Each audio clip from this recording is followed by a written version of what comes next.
Today we're going to talk about soybeans. Are they good or bad? There has been a controversy about soybeans.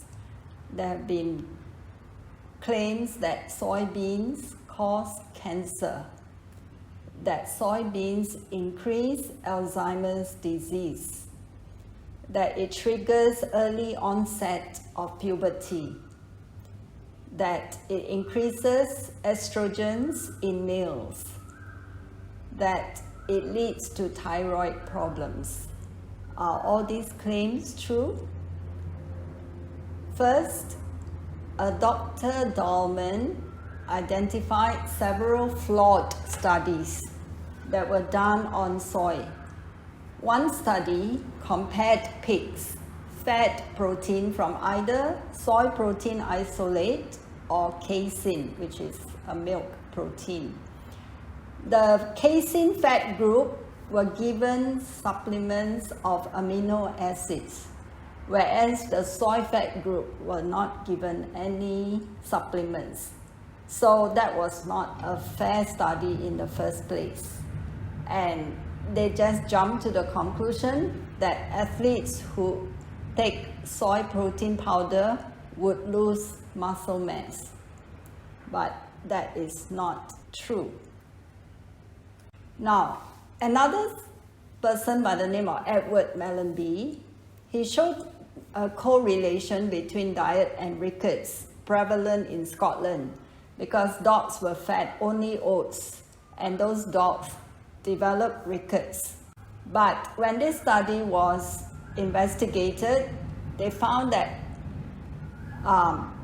the dogs were not exposed to sunlight, and so actually it was due to lack of vitamin D that was the reason for their rickets. Okay, but the people who say that oats and soy both contain phytic acids blocking the absorption of minerals, and so blame soy for leading to the rickets. But in the first place, there was no soy given to these dogs. It was only oats. And so that is not a fair study, a valid or reliable study. Concerning phytic acids, actually it is very commonly found in all seeds, grains, legumes, and even nuts. And if we soak these and cook them, the amount of phytic acid will be reduced. But actually, phytic acid is not harmful altogether. In fact, it has many benefits. It is an antioxidant, so it protects against DNA damage and protects against cancer multiplication. And it also protects against osteoporosis. So although it's called an anti-nutrient, it has the benefits of being antimicrobial, it prevents kidney stones, it is anti-cancer, it is anti-diabetic, it is anti-inflammatory, and it is hypolipidemic, meaning that it helps to bring down blood fats.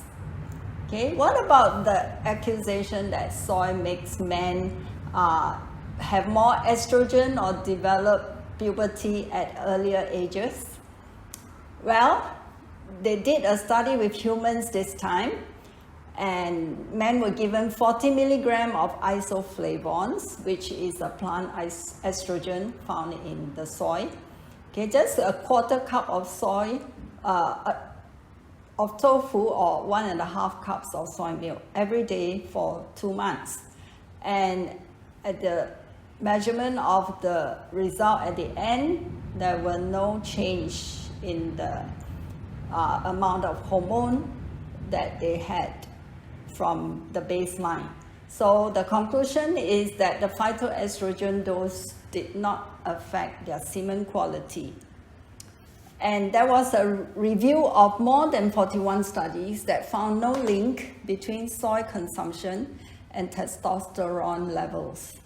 In fact, systematic reviews found no association between taking soy and the age of puberty, whether in boys or in girls. How about soy and thyroid function? So this study was done on rats, not humans. And these rats were actually given an iodine deficient diet and raw soybeans. And they concluded that the lack of iodine is the principal cause of goiter. Although raw soybeans have a goitrogenic activity, it can be destroyed if the soybean is cooked well. So soy supplements has no effect on thyroid hormones. How about soy increasing breast cancer? The reason that this was assumed to be the case, and that is that soy raises the risk for breast cancer, is because they have found association between breast cancer and estrogen. And since soybeans have phytoestrogens, they assume that it must also be responsible for increasing breast cancer. But epidemiologic studies show that higher soy consumption is actually associated with less breast cancer risk or reduction of breast cancer risk by 1/3. So actually phytoestrogens actually protect against breast cancer by blocking other estrogens from entering the receptor site. And so it is actually a protection, not a cause of breast cancer. Soy foods contain oxalate and phytate, which actually inhibits the formation of calcium kidney stones. And so that is a protection and advantage for kidney stone patients. Does soy lead to dementia? Okay, there was an Indonesian study done that reported that soy products may raise dementia risk, but they had to acknowledge that formaldehyde was used as a preservative in the production of tofu in Indonesia. So the negative effects were due to the formaldehyde, not to the soy. Soy is actually good for the brain. Elderly Japanese men who were found to have higher amounts of equal, which is a soy metabolite, that means a byproduct that forms after taking soy, that these people actually have less than half as many white matter lesions or brain abnormalities that are associated with Alzheimer's disease. And this equal is produced in our gut from soy foods. So actually it improves our cognition. Soybean is an ideal protein source. It is a complete protein. It has all the essential amino acids. It has no cholesterol, but in fact actually lowers cholesterol. It doesn't raise blood acidity, which means that it protects from the loss of calcium, which is needed to neutralize blood pH when meat protein is taken. Soys are high in fiber, low in saturated fats. They do not have lactose. They are good source of omega-3. They are good source of antioxidants, and their phytoestrogens are also protective. For example, soy phytoestrogens can protect our bones in that they improve bone healing, bone thickness, and bone volume because they stimulate the bone building osteoblasts and dissolve the bone breaking osteoclasts.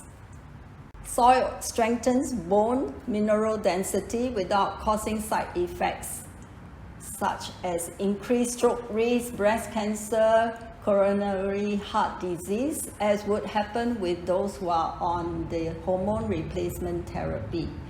So instead of using hormone replacement therapy to protect against osteoporosis, it's better to use soy isoflavones. And soy is also rich in various minerals that are needed or found in the bones, such as zinc, selenium, copper, magnesium, calcium. And these all promote bone tissue growth. Soy also helps to regulate blood sugar, and that helps to reduce diabetes risk. For one thing, it helps this because of the increase insulin receptors in the body, as well as the increased sensitivity to the insulin.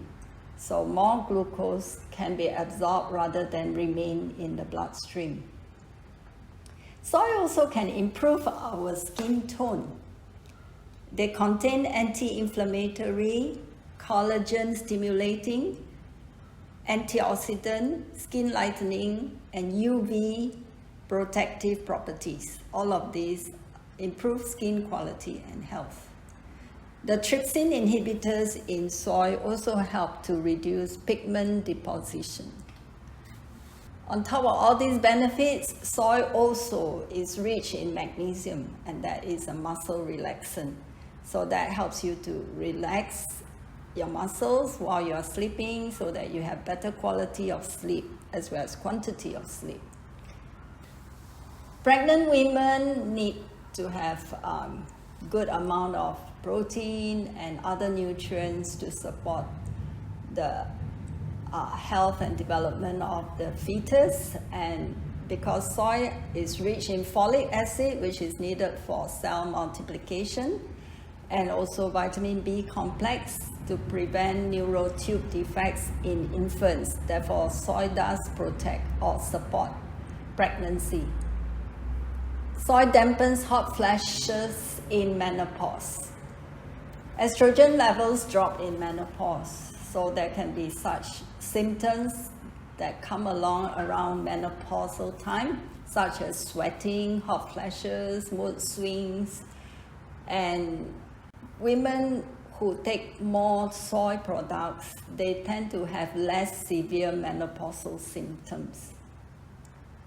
Soy also can aid weight loss because it's high in fiber, high in protein, so both help to sustain satiety, meaning you feel full for a longer time without feeling hungry and needing to snack between meals. Okay, soy can enhance muscle protein synthesis or build up of muscles. The more muscles you have, the more calories you can burn. And on top of those benefits, soy also can lower cholesterol and triglyceride, and so that reduces obesity. Many other benefits of soy, some of which include its anti-tumor activity, its ability to improve glucose metabolism, hot flashes, reducing cardiovascular disease because it reduces cholesterol and triglyceride. It also improves insulin sensitivity, therefore reduces diabetes risk. It also reduces high blood pressure, which is a benefit also for heart disease.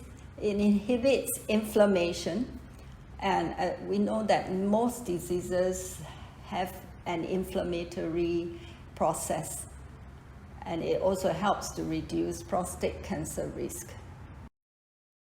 While soybeans are good for health, it would be important to go for the organic and the non-GMO soy products to avoid all the harmful effects of the glyphosate and other harmful pesticides that may be used. Okay, so you can read soy milk and other soy products to make sure that they do not contain many additives or a lot of sugars or oils and other ingredients that may not be so helpful. Now we move on to how to plan our meals. Basically, we recommend eating 2 to 3 meals a day, nothing between meals or no snacking. Okay, there's no need to eat many small meals. And our breakfast should be our largest meal. If we do take a third meal, it should be the lightest. If possible, only fruits. There is much research and literature out there on the benefits of intermittent fasting. And the 2-meal plan is really a form of intermittent fasting.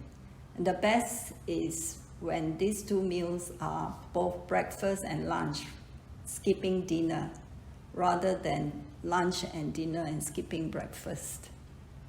So when we plan meals, we go by the food groups. We use the food groups, and these are the recommendations of the number of servings for each food group. So for the whole grains, we recommend at least 3 servings a day, and preferably you take 2 kinds of grains a day. We don't mean you have to take 2 kinds of grains at every meal, but within a day, do eat 2 kinds of grains. For fruits, at least 3 servings a day, preferably 3 kinds. Okay, and it's good to take something that is from the citrus family, something that is high in beta carotene, that is orange, red, or yellow color, and some other fruits like berries are very good also for health. Vegetables, we should eat the most of, from 4 to 5 servings a day. For beans or legumes, 2 servings a day is recommended. If this is not necessarily taken as whole beans, although that is the best form, but when you take soy milk, that is from beans, so that also can be counted as 1 serving. Nuts, we just want to take 1 serving, which is 1/4 cup, and you can take like 5 days a week. Okay, sometimes these nuts can be taken as they are, raw, or they can be used in recipes, especially in making salad dressings, so they also add up. We don't want to... Can I just interrupt? So what is 1 serving? I just said 1/4 cup. No, how? For everything? All no. the grains, fruits, vegetables? Oh, I see. Okay, good question. All right, so let me explain what, for whole grains, what 1 serving is. For the whole grains, when it's cooked, okay, it's cooked cereal, we would say 1/2 cup cooked cereal is 1 serving. Now for bread, we would say 1 slice bread is 1 serving. For granola, we would say about 1/4 cup, since it's more concentrated and dried. So that is, typically most cooked grains would be 1/2 cup cooked is 1 serving. For fruits, if it's medium size, like your whole apple, orange, pear, those would each be 1 serving. For papaya and other cut melons and so on, usually a typical slice that you buy from the fruit store, that would be 1 serving. For vegetables, if it's raw, like a salad, 1 cup is 1 serving. If it's a cooked vegetables, then it would be 1/2 cup is equal to 1 serving, because when you cook vegetables, they shrink. Okay, beans and legumes, likewise, when they are cooked, 1 serving is 1/2 cup. So most of the cooked items would be like 1/2 cup is 1 serving. Okay, for nuts, because they are more concentrated and they are harder to digest and also higher in calories, 1 serving is just 1/4 cup, or you may use your hand and put the amount of nuts that you can hold in the palm of your hand. That would be like 1/4 cup or 1 serving. Okay, for seeds, also 1/4 cup is 1 serving. Okay, so we want to emphasize taking flaxseed every day, especially for those of us who are pure vegetarians on total plant-based diet.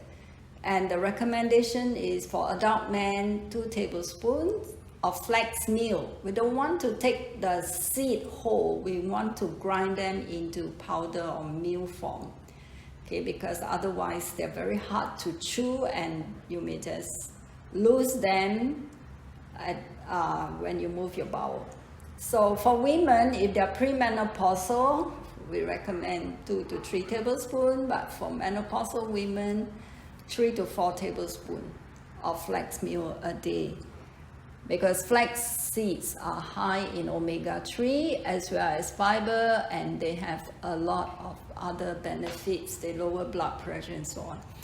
For an example of what you can eat for breakfast, because menu is not set in concrete, you can really adjust. Basically, just keep in mind that it's the food groups you go by and you add up the amount of servings total for the day, and if you make it according to the recommendations, you are fine. Okay, so this example here, you have the whole grain in the oats, okay, and you have soybeans in this cooked savory oats also. The orange, the apple, and the papaya, they already fulfill your fruits for the day. That's 3 servings already. Or a slice of papaya that if you cut it up, and it will measure up to 3/4 cup full. Okay, for soy milk, 1 cup is 1 serving. All right, chia seeds, flax seeds, you can take the number of tablespoons according to your gender and whether you are female, whether you are menopausal or premenopausal. So 1/4 cup of almonds, that would be 1 serving, and we need 1 to 2 servings a day. So 2 tablespoons of pumpkin and sunflower seeds, 5 or more days a week. It's good to have a variety. So pumpkin seeds are high in zinc. They are very good for building muscles too, and good in protein also. So we want to take, besides chia seeds, other kinds of seeds, especially pumpkin and sunflower, and sesame seed is also good, as that is high in calcium. This is a sample lunch menu, okay? Cooked brown rice. So if you eat 1 Chinese bowl, medium Chinese bowl of rice, that is actually 2 servings already, because when you cooked it and you put it into the bowl, that would be full, would be at least 1 serving. 2 servings, sorry. 1 cup of black eyed peas, that is 2 servings, because half a cup is 1 serving. Half to 1 cup of green leafy vegetables. We need green leafy vegetables, preferably eaten every day. They are super high in many, many nutrients. Half a cup of ladyfingers, that will make another serving of vegetable. And then 1 cup vegetable salad would be another serving, because this is raw, so you take a whole cup when it's raw. And if your salad dressing is made from nuts, then you may also have half or 1 serving of nuts in that dressing, depending on the amount you take. Okay, so that is the end of our talk. Thank you.